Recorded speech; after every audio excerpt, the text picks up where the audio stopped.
Hey, Corner Crew. Cindy's going to give us a couple of exercises that she would give her patients that may be displaying a positive sign of the Trendelenburg gait pattern. Okay, so we're going to remind everybody again that the cause of the abductor weakness can be varied, so you need to be assessed first to find out what the problem is. So if I've assessed a client and I find out, you know, they've got some weakness, they would benefit from these exercises. We're going to go through a few. We're going to start with some low-level ones when people are pretty weak. We start on the bed, and then I'll go to an advanced one as well. So let's go through a couple of exercises that I would recommend to a client that I've assessed and found that maybe they have some weakness.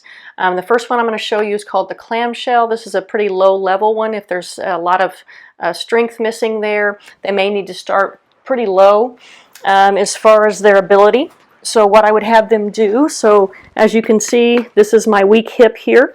I'd have them lie in side lying, just like this. And what we're doing is we're raising the knee, bringing the knees apart, just like this. So it kind of looks like a clamshell. And we're working these hip abductors, gluteus medius, gluteus minimus, right here, trying to build up strength. Moving from the clamshell position, the next level I would probably give them is straightening their legs out, maintaining the side lying position. You want to keep these legs straight, and you're going to lift the upper leg toward the ceiling. So you're just going to lift up like this and back down. You're going to make sure that this leg doesn't move forward because you're going to be using a different muscle.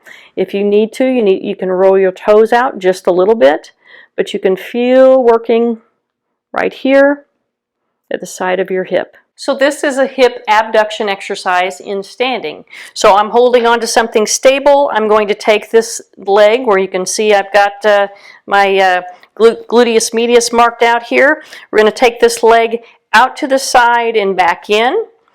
The big thing about this exercise is you don't want those toes to turn outward. You want to lead out kind of with the side of your foot, making sure that you're getting the right muscle when you're doing this. And for a further advanced exercise, what you can do is use a small step up.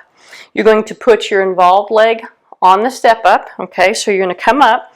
I like to use my other leg toe touch for a little bit of control, okay? But what you're going to do is let your pelvis drop and then pull up even. Drop, and I touch down a little bit and then pull up even. So you see my knee bends a little bit, then I drop my pelvis. I pull my pelvis up, straighten my knee. Drop, pull up. Drop, pull up.